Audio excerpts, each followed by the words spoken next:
Good evening and salam alaikum to everyone. I'm Councillor Navin Shah, leader of Harrow Council. I'd like to give a very warm welcome to Zakir Bhai on behalf of Harrow Council and multicultural, multi-faith community of Harrow. You are very, very welcome.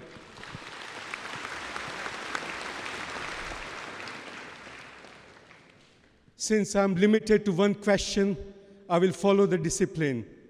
It's been very thought-provoking address. I'm very grateful for that. You have analyzed, to some degree of detail, various religions, the Islam, the Hinduism, Judaism, and even atheists. Is it a question of equality of religions, or do you reckon that there is a case for supremacy of one religion against another? Thank you. The brother asked a very good question, that is there a question of supremacy of one religion over the other religion? Basically, what is the meaning of the word religion? Religion means a way of life. I rather believe what the Quran says. Rather than talking about supremacy, the Quran says, "Ta'alaw ila kalmatin sawa'in bayna bainakum." Come to common terms as between us and you. If there is a question of supremacy, then each one will try and prove that religion is the best. So rather the Quran advises when we speak with people following other religion, is ta'alaw ila kalmatin sawa'in bayna bainakum. Come to common terms as between us and you. So I personally disagree with the interfaith dialogues that take place normally in the world. Normally what happens is that there is a person coming from the Christian faith, priest, and coming that all religions are the same.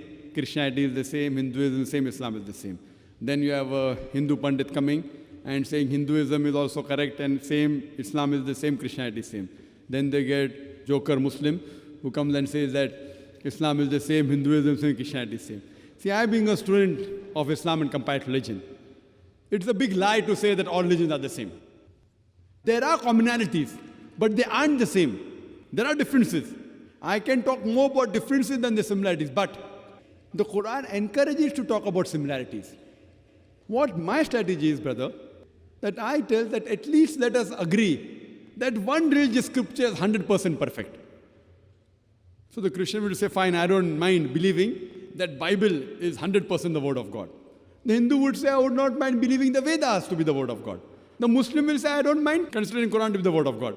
I'm not trying to put anything on the top of somebody's head, not going to put anything down the throat.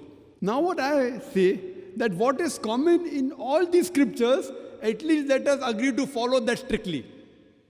What is different, we'll discuss it later on. So when we come and try and find the commonalities in all these scriptures, we find that the commonality is the same. All of the religious scriptures say believe in one God. I gave you references from the Bible. Moses, peace be upon him, said in the book of Deuteronomy, chapter number 6, verse number 4, Shama Israelo, Adnei Hinod Nechad. Hear, O Israel, the Lord, our God, is one Lord.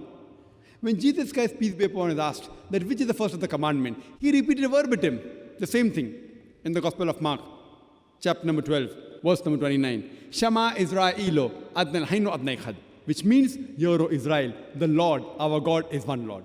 If you read the Hindu scriptures, if you read the Upanishads, it's mentioned in Chandogya Upanishad, chapter number 6, section number 2, verse number 1. Ekam evidityam. It's a Sanskrit quotation which means God is one without a second. It's mentioned in the Shvetashatar Upanishad, chapter number 6, verse number 9. Nachasya kasij janita nachadipa, which means of that God, he has got no superior, he has no Lord, he has got no parents, he has got no mother, he has got no father, he has got no superior. It's mentioned in Shvetashatar Upanishad, chapter number 4, verse number 19. Na tasya pratima asti. Of him, there is no images. I can give quotations from Bhagavad Gita, Upanishad, Veda, several, talking about oneness of God. So I say that why don't all of us believe in one God? Bhagavad Gita, chapter number 7, verse number 20 says that all those whose intelligence has been stolen by material desires, they worship demigods, they do idol worship. So if you read the Vedas and Bhagavad Gita and the Upanishads, they say there's one God. It's against idol worship. They don't believe in Almighty God coming down. They believe in Almighty God sending messengers. So I say that let us, the Hindus, the Jews, the Christians, the Muslims, at least believe that we worship none but one Almighty God. And that God has got no images. He cannot be begotten. It's mentioned in the Bible, it's mentioned in Bhagavad Gita, it's mentioned in the Quran. If you study all these scriptures, the next point you come to know, which is common, is that there's going to come a final and last messenger, Prophet Muhammad, peace be upon him. I gave you quotations in my lecture about Judaism and Christianity. I can give you references even from the Hindu scriptures. If you read Bhavishya Purana, Parva 3, Khanda 3, Adhyay 3, Shlokas 10 to 27, it speaks about Muhammad Sallallahu Alaihi Wasallam. If you speak about Kuntab Suktas, Atharva Ved, book number 20, hymn number 127, verse number 1 to 14, speak about Muhammad Sallallahu Alaihi Wasallam. There is a book called as Kalki Purana.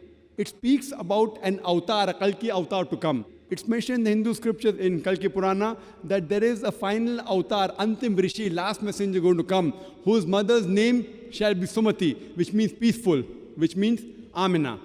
It says the father's name shall be of one who worships Almighty God, Vishnu Yash. Translated to Arabic, it means Abdullah, the name of the parents of Muhammad Sallallahu Alaihi Wasallam. It says that he will be born on the 12th month of Madhav, which is 12th Rabi Awwal.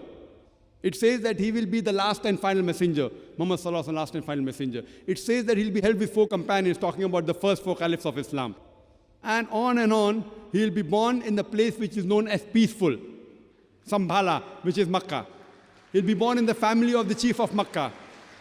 I've given the talk on Muhammad Sallallahu Alaihi Wasallam Hindu scriptures. So second point of commonality according to me, after believing in one God, you have to follow the last and final messenger to come. That is Prophet Muhammad Sallallahu Alaihi Wasallam. It speaks about life after death. The Jewish scriptures, Christian scriptures, Hindu scriptures, and Islam. When Hindu scripture speaks about Punar Janam, it speaks about next life. It doesn't speak about life, death, life, death. That's a misconception. Punar means next, Janam means life. We believe in life after death, but not being born and death, born, dying. That's a misconception. So what I say, at least let us agree what is common. So all the major religious scriptures, whether it be Judaism, Christianity, Hinduism, Islam, speak about one God and speak about a final messenger to come whose name shall be Muhammad Sallallahu Alaihi Wasallam. So if all of them follow the last and final messenger, they'll have to follow the revelation given to them, have to follow the Quran. So rather than talking about supremacy, we have to go back. There's only one religion.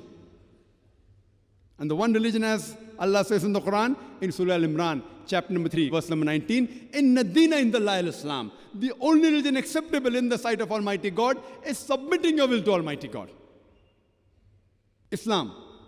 Submitting your will to Almighty God. It's not a label. A person by keeping his name Muhammad, Sultan, Abdullah, Zakir, he will not go to heaven just by having a Muslim name. Muslim is a person who acquires peace by submitting his will to Almighty God. So all the religious scriptures that came previously, brother, by the passage of time they have been changed. Quran is the last and final revelation which has been kept in its pure form. But in spite when all the other scriptures have been changed, according to the scholars, you read the books of Hindu scholars, of Christian scholars, they say the scriptures have been changed. But even after they have been changed, there are remnants of truth in them, which speak about the last and final messenger Muhammad Sallallahu Alaihi Wasallam and talking about one God.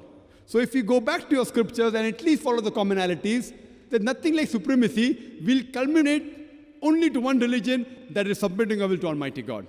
Hope that answers the question.